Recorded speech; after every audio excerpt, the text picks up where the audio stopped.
Hello everyone and welcome back to the channel. I'm Robbie Rhino, and in today's video I will be reviewing the Cold War tank from the Warhammer 40,000 collaboration with World of Tanks console, and this event runs from the 2nd of May until the 6th of June. I'm not going to bore you with the details of the ops themselves. We're going to get stuck into talking about the vehicle. And what is the vehicle, you may ask? Well, it is this one here, the Ignis Purgatio. It's the only Cold War tank in this collaboration so far. I'm not sure if there's anything else coming out. I highly doubt it. This is an independent Alliance Era 2 premium medium tank with a very nasty ATGM launcher, and it has use of the multiple weapon system, and its primary gun is a 20-shot autoloader. So it's a very nasty tank in terms of its firepower, but it's not the easiest to use, and I'll show you why that is in just a little bit. In today's video, I'm going to go over here on Excel, show you the stats of the Ignis Purgatio compared to the 30 B-C Forad, which was recently released, the WZ-122 and the Leopard 1A1. I'll show you how it stacks up in terms of its DPM compared to all of the Era 2 medium and light tanks. I'll talk you through my command and equipment setup, and then talk you through the lack of armour and show you how it performs with 5 gameplays at the end of the video for you. Yeah, to see how this thing stacks up compared to its Era 2 counterparts. But first we're going to go back to the articles on this tank, and of course how much this tank costs. Well, you can get it in the massive Warhammer 40,000 mega bundle, which comes with all of the emblems and the commanders and the tanks themselves for that crazy price of 63,000 gold, which is like £180, $220, something like that, if you don't have any gold on your account already, which is an insane price. And you can get it down to a pretty good price if you just wanted this vehicle. If you want to get it straight off the bat without any of the discounts you can earn, it's 11,400 gold, and I'd say it probably isn't worth that price to me, unless you really love Warhammer and you really want to get this tank and you only play Cold War. But if you go through the ops, you can earn a 10, 20 or 30% discount, and that will give you the tank at 10,200 with 10%, 9,100 gold with 20%, and 8,000 gold with 30% discount. And the last two are kind of reasonable prices. With a 30% discount, I'd say this is a pretty good pickup and a pretty dangerous tank if you learn how to play it correctly. But that's enough talking about how much this tank costs. Let's have a quick look at the skin of this tank. This is the Ignis Purgatio. I think it looks pretty damn sick. They've done a nice job with the skins here on all of the tanks, in my opinion. It's not going to be to everyone's taste, but yeah, I think it looks pretty nice, and it doesn't look completely hideous like some tanks that have spiders on the top of their tanks in the World War II game mode. I'm not mentioning any names, Mr. Arachnid. So yeah, we're going to head over to Excel, have a look at the stats of the Ignis Purgatio, and we're going to be comparing it to the 30 B-C Forad and the WZ-122, and I want you to mainly focus on these 3 tanks here. There's a reason why there's different colour coding for the Leopard 1A1. In terms of the Ignis Purgatio, the 30 B-C Forad and the WZ-122, in this comparison, green's the best stat, red's the worst, and orange is somewhere in between. The ones highlighted in yellow is the updated base stats with my commander and equipment setup applied, and here on the right, as so many players have the Leopard 1A1, it's a great indication of how the Ignis Purgatio holds up in terms of some of its stats, and the ones highlighted in blue for the Leopard 1A1 is what the Leopard 1A1 is best at compared to all of these tanks, so I hope that makes sense. As we get going to look at the stats, let's start off with the silver XP and commander XP bonus of all of these tanks, as they are premium tanks. The Ignis Purgatio has a 50% silver bonus, an XP bonus of 10%, and a commander XP bonus of 25%. So joint best in terms of the commander XP. It does have the joint worst in terms of XP, but a pretty nice 50% silver bonus, the same as all tanks in this comparison apart from the Leopard 1A1, which comes out on top. And this definitely isn't the tank to go to make silver unless you are extremely adept at playing tanks with the multiple weapon system. It's definitely a tank that will suit the more experienced and advanced players, especially when we get onto the gun. I'll show you why. Essentially, it's due to penetration issues. But yeah, 50% silver bonus, still nice. You'll still make a nice bit of silver in Cold War, and it's nice to train up crews with that 25% Commander XP bonus. Next, we're going to go on to the hit points of this vehicle, 2,500, which is the worst in this comparison. Same as the Leopard 1A1, not as good as the 30B2 Farad and WZ122, and you are a glass cannon tank. You will get penetrated by ATGM's HE rounds very easily indeed, and auto cannons can shred you as well, so definitely watch out for that. It's not too many hit points to play with in Cold War. You've got enough to take sort of 4 to 6 rounds depending on what's shooting you, so you definitely want to make use of the mobility and the pretty decent concealment that this vehicle has. Next, view range 505 meters. It's better than the WZ122, and as you're playing as a little bit hybrid light tank, sort of scout tank, medium tank, then it's nice to have this 505 meters view range. Not quite as good as the 30B2 Farad, but you can gather that if you so wish with your commander and equipment setup. Next, in terms of the steel concealment, this is the best in terms of this comparison. The Batchat 25T in the World War II game mode, if you've played it, obviously has very good concealment, and this is no different. You can go for a concealment build with your commander and equipment setup, and I tried it for a while, but I found one that suits me better, but I'll tell you what you might want to try in just a little bit. But the steel concealment rating is 357.71 meters. It does beat the 30B2 Farad, and it beats the WZ122 by some way, and it also beats the Leopard 1A1. You are a smaller, low-profile tank, so it only goes to stand that you are going to have a better steel concealment ratio, and you want to make the most of your concealment in this tank to outspot other large and medium tanks and get the jump on them, because you are very much an ambush predator. So a very nice stat there for the Ignis Purgatio.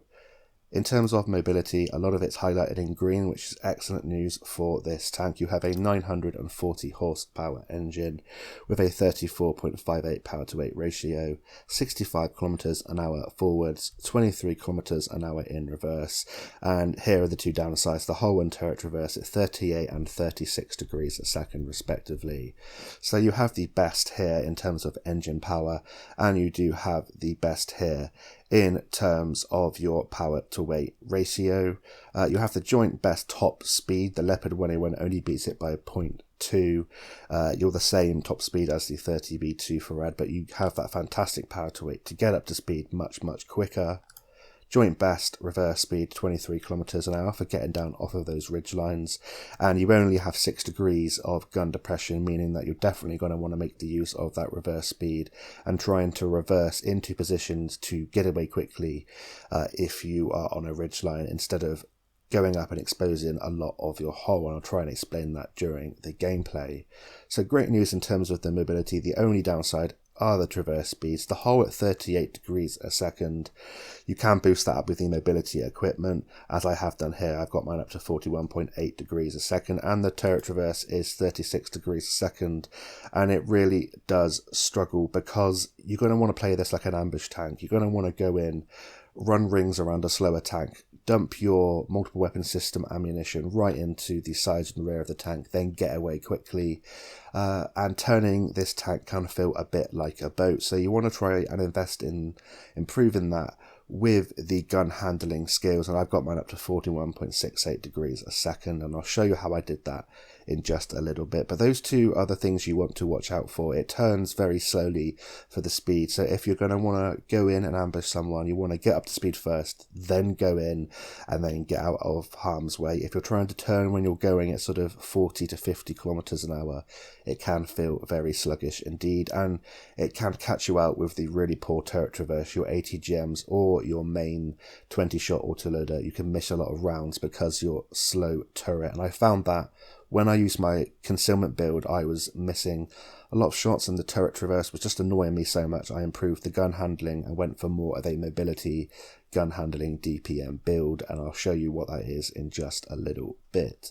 But yeah, very nice on the whole for the Ignis Purgatio, as you would expect from a tank that is essentially the Batchat 25T. Next, we're going to have a look at the guns of all of these tanks. The Ignis Purgatio has a main gun, which is just called a battle cannon. I can't find the gun caliber anywhere, but it only has 150 alpha damage on its standard and premium rounds, and 190 on its HE rounds, so it's going to be a lower caliber gun. The 30B2 Farad has 105mm gun. The WZ-122 has a 120mm gun. That always really annoys me. Why isn't it just 122? And the Leopard 1A1 has a 105mm gun. So this battle cannon on the Ignis Purgatio, as I said at the start of this video, is a 20-shot autoloader. You have 20 shots per magazine and you can deal 3000 damage in 9.5 seconds from your first shell, as you have an intra-clip reload of 0.5 seconds. So it's a very dangerous autoloader in the sense that you can deal a lot of damage very, very quickly, but you're going to have to see the actual stats of this gun to see whether you are going to be dealing that much damage with every magazine. So you fire APDS as standard, APF SDS as your secondary or premium ammunition selection, and HE as your third ammunition choice on this 20-shot autoloader. The shell velocity is 1,280 meters a second on your standard rounds, 1,430 meters a second on your premium rounds, and 900 meters a second on your HE rounds. You have 280 millimeters of penetration on your standard rounds, 360 millimeters on your premium rounds, and 100 millimeters on your HE rounds. So let's compare those stats with the rest of the tanks in this comparison. So the other tanks in this comparison, they all have single shot main guns, so they're not going to have that burst damage that you can have with this gun. In terms of shell velocities, you can see here that the shell velocity is pretty nice on the Ignis Purgatio. It's pretty good for sniping at mid to long ranges. You're going to lose penetration over distance with the APDS and your APF SDS, but it's by no means bad. It's highlighted in orange, meaning it's somewhere in between. The best in this comparison in terms of your standard rounds goes to the WZ-122 at 1615 meters a second, and in terms of your premium rounds, the 30B2 Farad 1525 meters a second, but you're not far off that with the Ignis Purgatio. The real downside is that penetration, and as you can see here, the penetration 280 millimeters in Era 2 is just not it. It's very hard to use these rounds in mid-range, let alone long range, because of the penetration drop-off. So you're going to have to want to carry quite a few premium rounds if you want to make this work, especially if you're not experienced in playing tanks like this. It's very much a close quarters ambush tank. Mid to close range, you're going to go in, you're going to ambush a tank that is either engaged elsewhere or maybe it's reloading its ATGM magazine. Then you're going to want to dip, get out of dodge, and then reset, reload, and come back in and do it all over again. When you compare the standard penetration on the Ignis Purgatio of 280 to something like the 400mm heat rounds on the 30B2 Farad, the 372mm penetration rounds on the WZ-122, or over here on the Leopard 1A1 449mm. Yeah, very bad indeed. And even with your premium rounds 360mm, it's nowhere near the other tanks in this comparison. The 30B2 Farad 482mm of premium penetration. The Leopard 1A1 has 505mm of premium pen. And even the WZ-122's heat rounds has 440, albeit heat's very hard to use in Era 2 due to the composite and explosive reactive armour. But yeah, it's a little bit disappointing in terms of its penetration, or very disappointing, I would say. Alpha damage, very, very low indeed, so you're going to want to try and penetrate as many rounds from your clip as possible. It's definitely possible to penetrate with these penetration rounds if you get to the rear and the sides of the tanks, and especially if you're engaging lightly armoured light tanks or medium tanks, and some of the tank destroyers, you can completely shred them, like that 20mm autocannon on the 30B2 Farad. But yeah, that's it in terms of those stats. Let's scroll down a little bit and have a look at the rest of the stats of the Ignis Purgatio's gun. So on this primary gun, your aim time is 1.7 seconds, which is the best in this comparison, better than the 30B2 Farad and the WZ-122, and the same as the Leopard 1A1. You have an accuracy of 0.35, which isn't great. It's no means as good as the 0.26 on the 30B2 for Rad. It only a little way off the Leopard 1A1, and you do beat the WZ122. And if you try and boost that with your gun handling skills as a new commander, you can get it down to a reasonable level. And if you're engaging at close distances, playing an ambush style, it won't matter an awful lot. It's definitely not a sniping gun. It's more of that ambush all-in gun, and you're going to be dumping your clip and then running away like a little coward in your Ignis Purgatio. So your DPM is 3,872, and I've got a little asterisk here because that's if you penetrate every round, and of course you're not going to always do that, but if you do come up against a lightly armoured tank or lightly armoured tanks, you do have a great DPM of 3,872, which is the best in this comparison in terms of all of these tanks, so definitely make use of that against lightly armoured tanks if you will. Your reload for the 20 shots is 37 seconds. Again, you've got that 0.5 intra-clip reload, which is very fast indeed. You have 100 rounds, so definitely make use of as many premium rounds as you can. Maybe play with half and half to start with and see how much silver you make, and then you can adjust how many rounds you carry accordingly. In terms of gun depression, 6 degrees, better than the WZ122, but not as good as the 30B2 for Rad or the Leopard 1A1. And you have massive gun elevation issues. This can be really, really annoying, and it's one of the major downsides of this tank. If you're trying to shoot up at a tank, sometimes you just can't get your gun and you can't control your ATGM anymore, and you're missing your shells. Likewise with your standard 20-shot autoloader. So definitely watch out for that terrible gun depression, typical French gun depression, very, very bad. Nothing like the gun depression, elevation I should say, on the 30B2 for Rad, the WZ122 or the Leopard 1A1. Next we're going to have a look at the secondary ammunition or secondary guns of these tanks. The Leopard 1A1, of course, it's just a single fire gun, so it won't count in this comparison. You have an ATGM launcher on the Ignis Purgatio. On the 30B2 for Rad, you have that very dangerous 20mm auto cannon, which shreds lightly armoured vehicles. And on the WZ122, you have a 4-shot autoloader, which ATGM autoloader, I should say, capable of dealing 3,400 damage in 30 seconds with a 10-second intra-clip reload. So the ATGMs on the Ignis Purgatio, they have 365 meters a second shell velocity, which is pretty good for an ATGM. It's miles better than the 120 meters a second on the ATGMs on the WZ122, and it's very good for using at sort of close to mid ranges. Of course, the 30B2 for Rad is going to have better shell velocity because it has a 20mm gun as its secondary gun. In terms of the Ignis Purgatio's ATGM, 600mm of penetration, best in this comparison, and a very nice 700 alpha damage.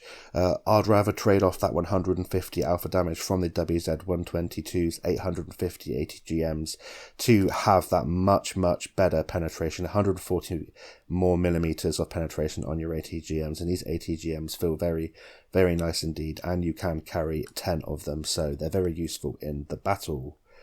In terms of the DPM on the Ignis Purgatio and its ATGM launcher, 1,449, and of course that is if you are able to penetrate every round, but I think you are more likely to penetrate every single ATGM than you are with the WZ122 due to the fact you have better penetration and much, much better shell velocity or ATGM velocity, so you can aim your ATGMs much better.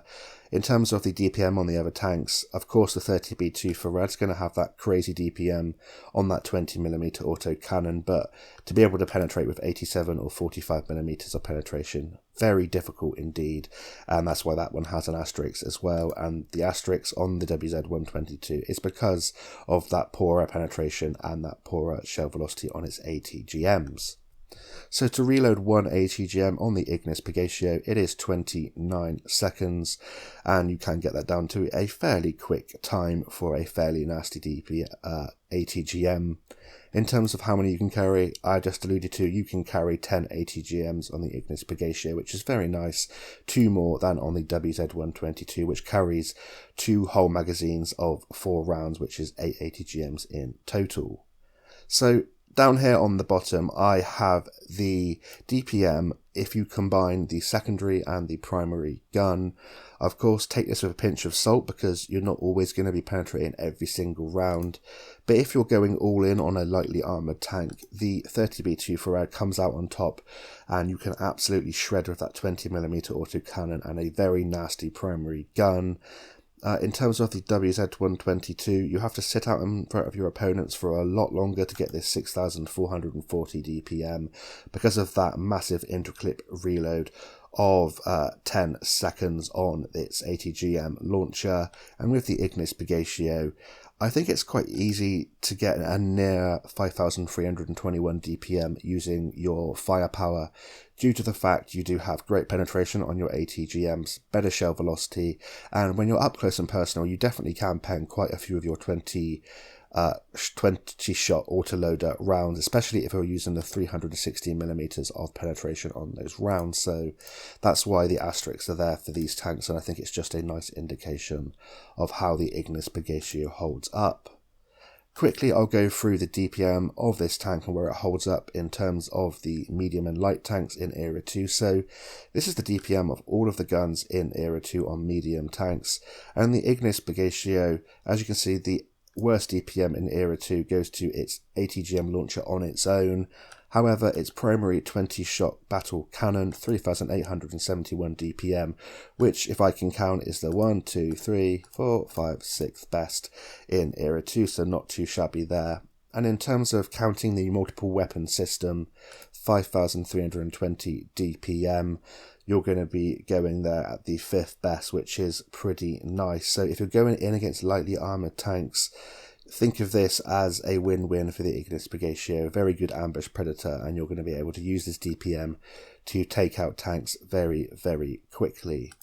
In terms of the Cold War Era 2 light tanks, because you play a little bit like a light tank / medium tank hybrid with this tank, I've chosen to put the multiple weapon system DPM with the Ignis Purgatio here, and as you can see, it only falls behind the AMX-13 SS-11 TCA, the BMP-1, BMP-2, and the Cobra Arctic Hiss. So you are the 5th best in terms of DPM there with the multiple weapon system against other light tanks. And how many of these tanks have good armour? Hardly any of them at all. So if you're going in against any of these tanks below you from the Sheridan down, yeah, definitely make use of absolutely shredding them with your multiple weapon system. So I hope that was useful for you to show you the DPM and how good it can be if you try and make the most of your rounds. We're now going to have a quick look at the commander and equipment setup that I choose to run on this vehicle. Then I'll talk you through the armour, and then we'll get stuck into the 5 gameplays. So in terms of the equipment, what I run now is the advanced powertrain, the traction system, and the gun stabilizer. And in terms of the commander, I'm running the brand new 3D commander, the Patricia Lasserian or something like that. However, it's pronounced. Pretty cool looking 3D commander, which I'll show you on the screen now. I'm running 6th Sense, Born Leader, Rapid Loading, Camouflage Expertise, Silent Driving, Steady Aim, Rapid Aim, Snapshot, and Run and Gun. So firstly, in terms of my commander skills, 6th Sense, Born Leader, and Rapid Loading, as standard, Rapid Loading to help the DPM of both pieces of firepower. In terms of concealment perks, what I'm running is Camouflage Expertise and Silent Driving, because I want to get my moving concealment down. You can play a little bit like a light tank, but because you don't have that bonus of having the same concealment whilst you're moving as when you are still, Silent Driving really helps this vehicle out. And if you're not going for a concealment build, I highly recommend these two as the 2 concealment perks you choose. Next, Steady Aim, Rapid Aim, and Snapshot to really help the gun out, and Run and Gun because you're going to be going in trying to go around slower moving targets and you want to be more accurate on the move. In terms of the equipment, advanced powertrain and traction system to help out the mobility even more, but especially the traction system to help out with the whole rotation speed by 10%. That really helps this vehicle out because your traverse speeds aren't great. And gun stabilizer to help your vehicle movement accuracy by 20% and your turret rotation accuracy by 20%. You can choose to run a sort of concealment build with this vehicle, and if I was to do that, I would recommend you take off the advanced powertrain in terms of the equipment, put on advanced concealment, and in terms of your commander skills, I would probably take off maybe the rapid loading, and I would take off one of the gun handling skills, and I'd run a couple of other concealment perks to get your concealment down and play a little bit more like a scout tank if that's how you wish to play this vehicle. And lastly, in terms of consumables, I run the enhanced repair kit, enhanced med kit, and the enhanced smokescreen, which helps actively and passively with the concealment of this vehicle. So if you choose to run the setup that I originally said, the one that I am running now, you'll now have a view range of 526 meters, a still concealment rating of 295.52 meters, which is not too bad for an Era 2 medium tank. In terms of the mobility, engine power's gone to 987 thanks to the advanced powertrain. My power to weight is now 36.28. I can give 75 kilometers an hour forwards, 26 kilometers an hour in reverse, and the massive change is to the hull and turret reverse. 41.8 degrees a second on the hull and 41.68 degrees a second on the turret really helps this tank out, and I highly recommend trying to get these numbers as high as possible. In terms of your 20-shot autoloader, aim time now 1.63 seconds, accuracy's gone from 0.35 to 0.3, which is a little bit derpy occasionally, but up close and personal in mid-range, that's not too much of an issue. DPM's gone up to 4,383, and I reload for 20 shots in 31.57 seconds.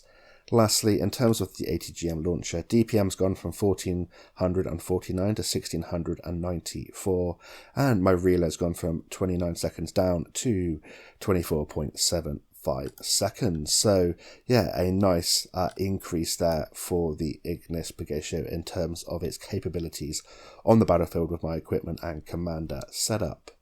Lastly, we'll talk a little bit about the armour of this vehicle. It is a glass cannon tank, and I'm going to put screenshots up for you now of the plates that you might want to be aware of. So you have this 90mm plate, which is the whole of the upper plate and below the gun. And of course, in Era 2, it's going to be penetrated by almost every round, but tanks that have auto cannons might bounce off this if you're wiggling and angling, so it's always best to try and keep on the move. You never know, they might hit an auto ricochet angle. Lower plate is 70mm, top of your turret's 70mm as well. You have 60mm of side armour, as you can see here, so you can attempt to side scrape occasionally, but a lot of the times you will just get shot through the side of your turret or through your tracks and driver wheel and get damaged. But it's always worth doing it if you're coming up against like a close quarters combat engagement with a tank with a low caliber autocannon. You can side scrape and bounce a few rounds. The only other things to note is the cupola, which is 45mm, and that is also applicable to the rear of the tank as well. But the rest of the tank is just really badly armoured, and yeah, you're going to want to make the most of your mobility and concealment to stay in the battle. So that's it for the stats review of the Ignis Purgatio. It's a highly mobile tank with a very nasty firepower if you are able to utilise the poor penetration it has, the low alpha damage, and you're able to manage your rounds effectively with the multiple weapon system, which you use by holding down the ammo select button, and you can change between your primary and your secondary firepower without any time penalty. But we're going to jump now into the first of 5 gameplays. So welcome to the first battle of today's video. We are here on Heilbronn in a standard battle, and we're in the Ignis Purgatio, and yeah, that commander caught me off guard there a little bit. I sometimes was using the Volusad Thassaeus 3D commander, and sometimes I was using the new 3D commander. So if you hear different voices, yeah, they're either just pretending to be each other, or I was using a different commander, one or the other. But here on Heilbronn, we used our mobility to get into a bush early on, trying to play a little bit like a scout role, and I'm reversing into spots with this tank because of the way the turret is at the back of the tank, and then I can zoom off quickly if I get spotted or if I feel the need to get out of harm's way, waiting for this cat to move out of the way, and then I'm going to reverse up into this bush, and I'm trying to keep the bush in between me and where I'm facing at all times, and then I know I can get a nice ATGM off at whoever is sniping here in the distance, keeping our ATGM steady, and we get a nice 695 roll to start off with. I wasn't spotted. It doesn't look like anyone's particularly aiming at me, so I'm going to stay in this position. And in a minute, I am just going to check to see whether any of my tanks should be visible to them. It doesn't look like it, so hopefully I'm able to get another shot at one of these tanks in a minute. I don't want to fire my primary guns. That's the reason why I'm using the ATGM at the moment, and the reason for that being is that because of the fast interclip reload, I'll give away my position with the shell tracers. So what I was doing there was just using the ATGM, and if someone came over this ridge and tried to engage with me, I'd be able to switch with that multiple weapon system by holding down the ammo select button, and I'd be able to use the primary gun. But to start off with, I always try and get a nice ATGM at someone to start off the battle, play a little bit like a scout tank, get into a position where I'm able to get a nice overview of the battlefield, in the case of Heilbronn here, right in the centre, and I'm able to try and put this gun to work, or this ATGM launcher to work. In terms of the ATGM, or the second ATGM that I fired in this battle, you'll notice that I got spotted halfway through. I was aiming it, and I didn't feel like it was conducive just to sit there and take the shot, because I could take multiple shots and I could get taken out of the battle very quickly indeed. So what I did was kind of go down, make sure I was not getting detected anymore, come back up and try and just put the ATGM down and rain it down on someone like an artillery round, but it didn't quite work out. But it doesn't really matter. You have 10 ATGMs, so you have 2 more than the WZ-122, and although you can run out in this tank very quickly with the ATGMs, having those 2 extra ones can really be a nice benefit. We're going to come over here, quickly try and get an ATGM there into that RDF LT, and he gets subsequently taken out of the battle. And now we're going to race across this open gap with the mobility and try and bait these tanks around, and we have teammates here that should be able to help me engage these tanks. So we're up to 2.7k damage already, 157 assistance, and very, very quickly you can pick up damage in this tank, so you don't want to be too impatient early on. Sometimes it can feel like you're really struggling to get into the battle with this tank, because you're lightly armoured and because you have such low alpha damage with that 20 round autoloader. It can take a while to get going, but if you have that patience, you can do things like this, choose your moments, come in, and you can engage multiple targets at once. We take out the very dangerous AMX-13 SS11 TCA, probably my favourite Era 2 premium tank. Then we put some rounds, I believe, into the back of the Mobat, pop our smoke, and then we can go off, reload, and come back in and do it all again. And that's what this tank's all about. Your ambush predator, come in, you put as many rounds as you can in, put an ATGM in, try and finish off many targets if you can, if they're on low health, and then you go away, reload, and come back in with your mobility. And if you're coming up against medium tanks or heavy tanks that don't have as good concealment as you are able to outspot them and get the jump on them, and that's how you play this very nasty ambush style gameplay. So I've got 2,000 hit points left now. I'm just going to go all in on these tanks, hopefully get some assistance. We put a very nasty ATGM into that Conqueror. He's down, run and guns helping us hit on the move. I want to try and keep moving, which is why I'm auto-locking. But even with the auto-lock, sometimes the turret can still feel a little bit sluggish, even though we have improved it, so definitely watch out for that. But yeah, in a very short sort of succession there, we've got from 2.7 to 5.4k damage, up to 4 kills with 157 assistance. There's only one enemy light tank left, and it doesn't look like we're going to be the ones to be able to get this Sheridan, although we are always going to try. You can see the mobility here. This is with the updated mobility, with the mobility equipment, I should say. And yeah, we're still lagging behind the light tanks, so you are in between the sort of fast, medium and the light tanks in terms of your mobility. But there we finish in the MVP slot on Heilbronn in our first game with a profit, with or without a premium account, but not a great profit without a premium account. 4 kills, 5.5k direct damage and 157 assistance in a very short 5 minutes and 15-second battle. We're now going to head on into the second battle, which I believe is an even quicker battle with a relatively similar result. So we are now into the second battle of today's video. We are here in the Ignis Purgatio on battlefield in a standard battle, and we're going to use the mobility of this vehicle to try and get into position, maybe to catch someone out with an ATGM early on.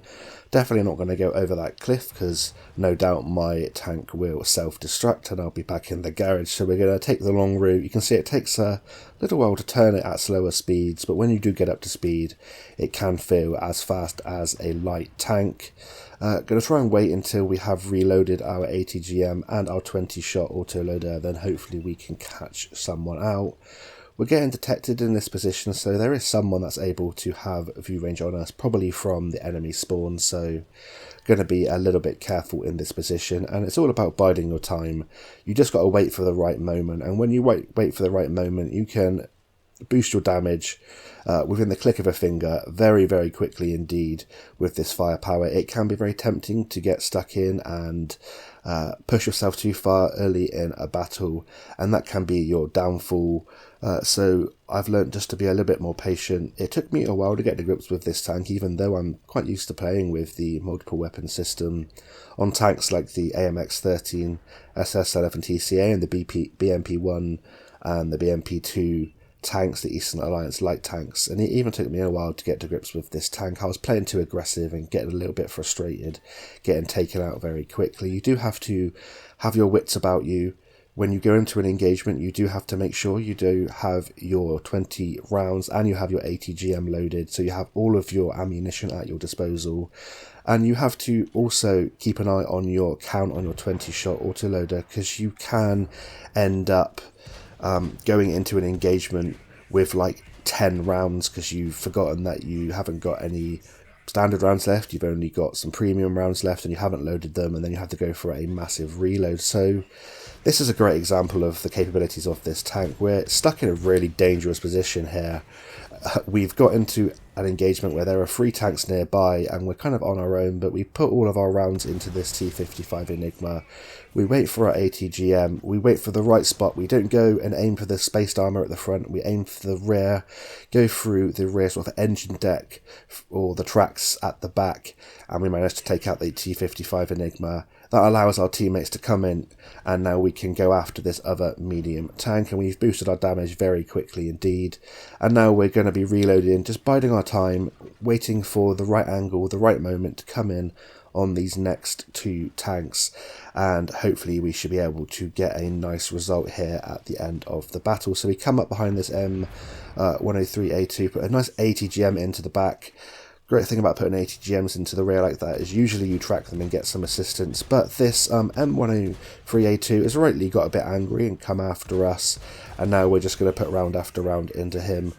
Got a bit trigger happy there. Sometimes it's best not to hold down your button, sometimes it's a little bit of impatience there. You've got to just wait until your gun swings round until you have an actual shot, and I got a bit impatient now. I should have just aimed quite a few of those rounds and I wouldn't have had to take that extra bit of damage, but now it's all about using the mobility to try to stay out of harm's way, and hopefully we can get the last bit of damage on this remaining M103A2, but it doesn't look like we're going to be able to. But that's a very quick game there, and we managed to have a nice result. Just shows that with a bit of patience, choosing the right targets, you can go all in and you can completely wreck someone's day. So we finished MVP in that game, even though we didn't get stuck in for quite a while. We finish with a nice profit with a premium account, 3 kills, 5.5k direct damage and 72 assistance, and that's it for the second game. Let's head on into the third. Now we are on Dragon Ridge in the Ignis Purgatio in a standard battle. We can use our mobility to race across the battlefield at the start of the battle and try and get into a position again where we're able to either get a bit of view range or get an ambush shot off. I know where I want to go here on Dragon Ridge. It's that sort of location in E4, E5 where a lot of tanks rush to at the start of the battle. Coming here we'll be able to hopefully prevent the tanks from spotting, or the enemy tanks from spotting our tanks at our base, and we might be able to get some nice assistance by spotting tanks up on this hill. So we're going to come here, we come up against this BMP2, we've switched to our 20-shot autoloader, and we're going to try and put round after round into him. I have a feeling that he was just going to be firing the ATGM very soon. More enemies were coming this way, and so we try and get out of dodge. We pop our smoke, which does help us there. An AMX 30B2 Farad just comes over completely YOLOing, and that's the kind of risk you take when you come into positions like this. But we've still got some rounds left. We're holding our rounds there until our turret swung around, and we managed to get round after round into that 30B2 Farad.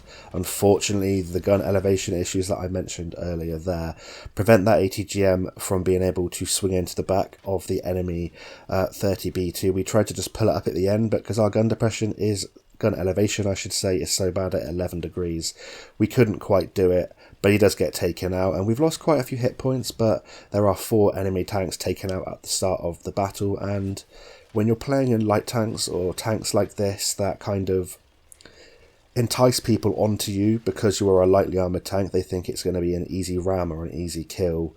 You either get a lot of damage or you get taken out of the battle very quickly, and you've definitely got to pick your moments with this tank. So we now get a shot into that Ignis Purgatio.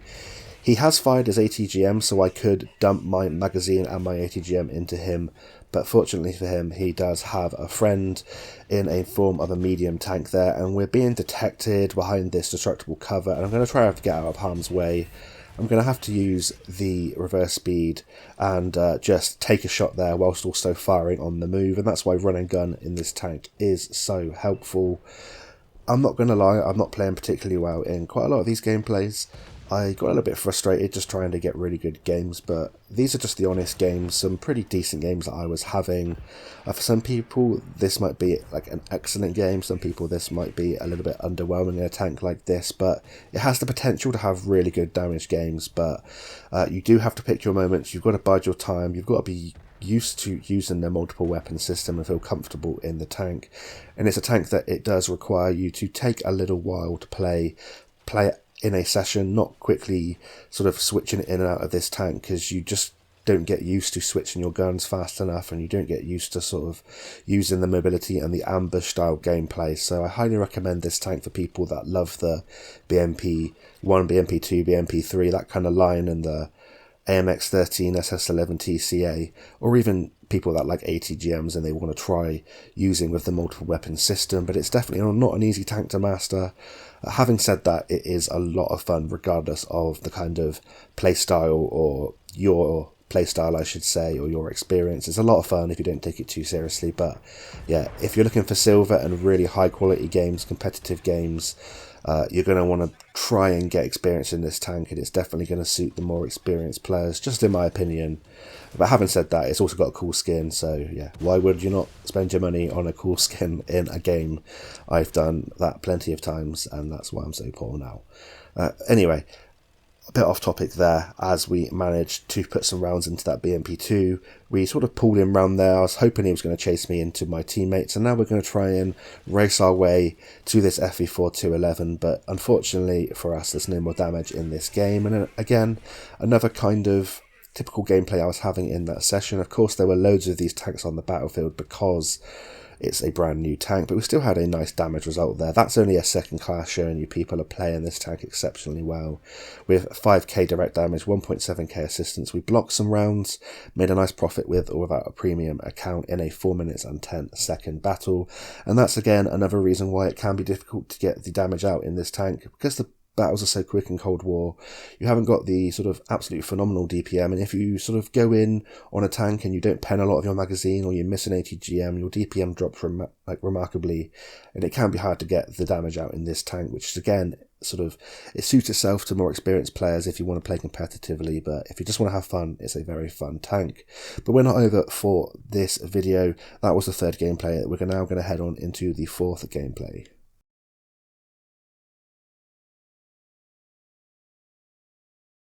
So we are now on Dukla Pass, and we are in the Ignis Purgatio in an encounter battle, and we come to this position to start off in E3. The first 30 seconds or so was just me getting into position, and we're going to try and reverse up into a position so we can quickly get away and we're going to hopefully get a nice ATGM into a tank which is overexposing itself, like this Leopard 105, and with the great penetration, even though the front of that tank is angled, we should be able to go through sort of between 60 and 80% of the time, and we have a nice 670 damage to start off the battle, which is a low roll, but yeah, I'll take it. And now we can use this hard cover to stay hidden from the tanks that are above this hill, and also tanks that might be situated towards the south of the map. And then we're going to kind of do the same thing again. I was trying to go through the side of the driver, which you can do with the ATGMs, but the FE4211 turned just in the nick of time, and at this angle we can penetrate the lower plate. As you can see there, about 50% of our rounds penetrated, but you know, we miss every shot you don't take. We're just trying to get as much damage to start this battle as possible, and we're just trying to be careful. I don't want to sit on this ridgeline and take multiple rounds. If I was going to take a round, I wanted to take it for an ATGM, so I'm trading better, because we don't have any armor and we want to make the most of the hit points that we have in this vehicle, which isn't too many at 2,500. So this Magak 5 looks like he's going to be popping up any moment, so we're going to wait in position. Unfortunately, as we were turning around to advance, he managed to pop up and get a quick snapshot into us, and that's the advantage of having a turret on a tall tank with great gun depression. But we managed to get into a nice position here, and we can unload into the back of this FE4211, and damn, this feels really good. I am willing to take another round just to get that very dangerous and OP tank out of the game.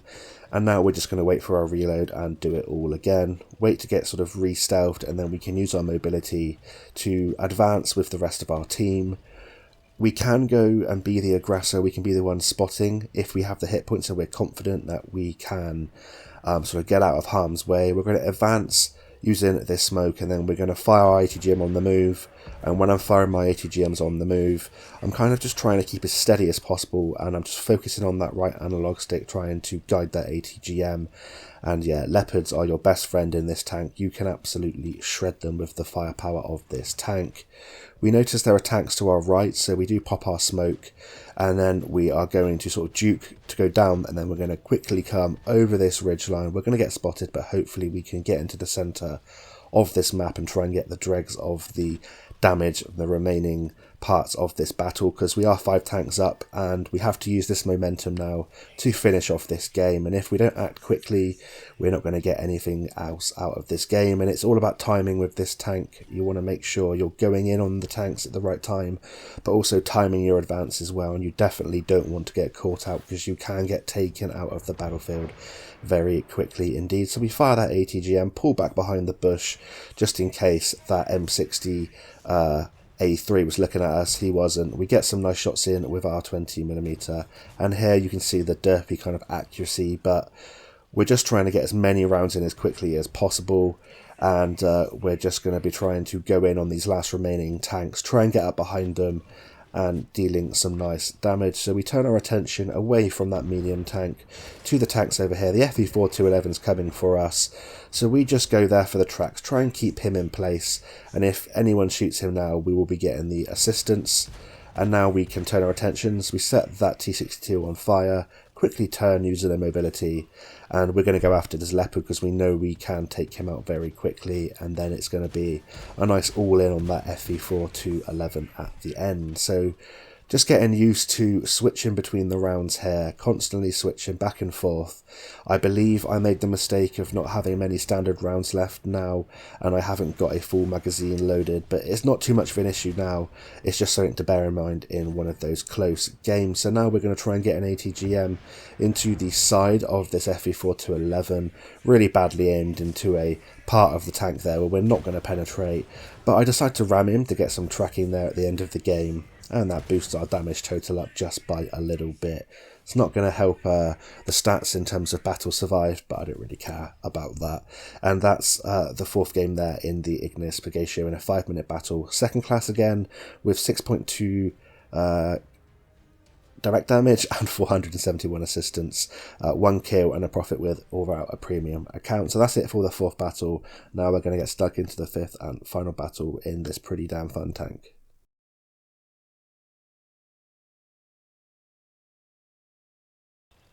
So we are now on Westfield in the fifth and final battle of today's video. We are here in the Ignis Purgatio, and Westfield is one of my absolute favourite maps in the game, if not my favourite map. This is a standard battle, and we have come down the K line to K6 so we can get some crossfire on tanks that are spotted in the middle, and this map is excellent for tanks like the Ignis Purgatio, which have great mobility, pretty decent concealment and nice firepower, because you can have some insane combined damage games. That Sheridan took the full brunt of one of our ATGMs, and then he tried to reverse out of harm's way, and that's really not what you want to do in a Sheridan, because that has horrific reverse speed for an Era 2 light tank. We make full use of that, aiming slightly behind him, and he's taken out of the battle. Now we're traversing the open, and whilst I'm traversing, I want to try and reload my 20 shots. So when I get to my final destination here, coming up against this Leopard 1A5, I should have a full magazine within sort of 5 to 3 seconds. We have to wait a little bit, but I don't think that Leopard 1A5 realises how dangerous our primary gun is, or even the fact that we actually have a 20-shot autoloader. We take him out with some aimed and some autolock, and I'm being a complete idiot there, and autolocking is just not what you should do. Only autolock if you're moving at the same time and you really feel like you can't aim. Otherwise you do have to aim your shots, because you will bounce quite easily, even if someone's slightly angled due to the lower caliber and low pen. So you definitely want to watch out for that, and that means that we took a massive beating in terms of our hit points. We do have a pretty nice damage output for the start of this battle, but we have lost quite a lot of hit points already. Trying to track those tanks in the distance, very hard with that ATGM. But now we're in a really nice position with all of this foliage here. We should be able to get some ATGMs and damage in on tanks that are situated either where that T-72AV is or the whole way across the map. We are up by one tank, and all we really need to do at this point is let them come towards us, let them come towards our base. We have the high ground, we have all of this foliage and the hills to hide behind, and the tanks in the middle really just need to sort of bait these tanks over. We're going to try and fire some long range ATGMs here. So what I did, I got spotted when I was firing at ATGM. I dipped down when it's in midair, and when it nearly got to the target, I popped back up and then swung the ATGM back around, and that's probably one of the best ATGMs I've hit for some time, a long distance ATGM, and we're rewarded with a nice fire there. We've reversed up into this spot so that if we do get detected, we can quickly go forwards rather than having to use the reverse speed, although it's still pretty good. And now we're going to try and take out these tanks down the bottom. No point wasting an ATGM on tanks that are on sort of 200 to 500 hit points unless you really have to. Instead, we're going to go after this M60A1, aim it at distance, and at this distance, when you're aiming down on tanks, it's much easier to miss the explosive reactive armour and the composite armour, and it means that you're more likely to penetrate your ATGMs. And we're just trying to play this sniping game here with the ATGMs, which is something you can do. It's hard to do and aim at this distance, but I was obviously feeling relatively confident in this game. We're up by 2 tanks at the moment, but we're kind of pincered in this location, so we do have to be a little bit careful. I'm going to try and get an ATGM, I believe, here into this T-72AV, but I obviously think better of it. I actually pop up, spot the tank, pop down. I fired my ATGM when we were undetected behind that ridge, so that when we fired we wouldn't get detected. And then I popped up to try and aim the ATGM in again. That's definitely something you should do, but I just did it at the wrong moment and didn't manage to penetrate. I thought that M60A1 was looking the other way. He definitely wasn't. He's looking at us, and we managed to pop our smoke and get out of dodge there with the pretty nice mobility of this vehicle. And now we're going to try and get an ATGM here at long distance on this FE4211.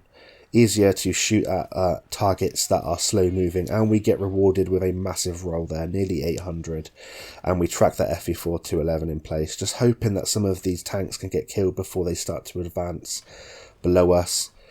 We're reloading both pieces of our magazine here. I don't want to be too aggressive. We got only 730 hit points.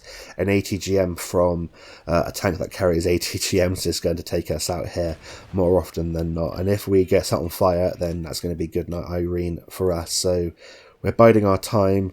Going to try and get an ATGM, hopefully into this M60A1 when the time is right. but in quick succession we're losing tanks, and although we're getting some assistance for spotting these tanks up on this hill, it looks like our teammates have advanced a bit too far forward, and maybe I should have advanced the battle a little bit quicker. Try and get an ATGM there in on that T-72 AV, but we fire it again at the wrong moment. And you can see here, when you do pick the wrong moment to engage tanks, it can be really detrimental to your DPM, and it means that you do lack the firepower to fight back if someone all-ins you. Although this is a very dangerous 20-shot round autoloader, it's almost quite weak compared to other tanks when you don't have the ATGM as a backup, so you definitely want to watch out for that.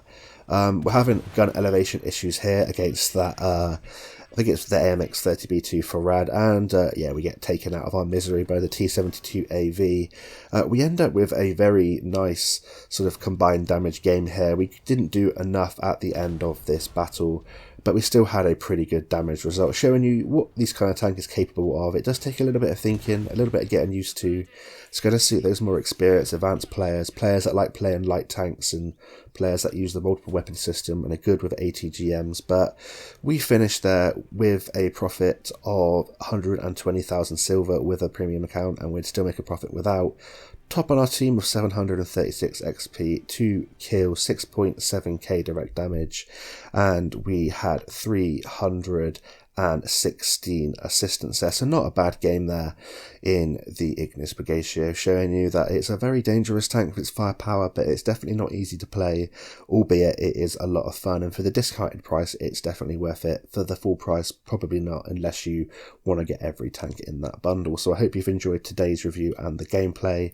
Let me know in the comments what you think of this tank, and whether you've picked up the massive bundle or just the tanks on their own, and also let me know what you think of the 3D commanders, whether you like them in the game. I'd be really interested to hear that. So thank you all so much for your support, and until next time, I'll see you on the battlefield, and bye for now.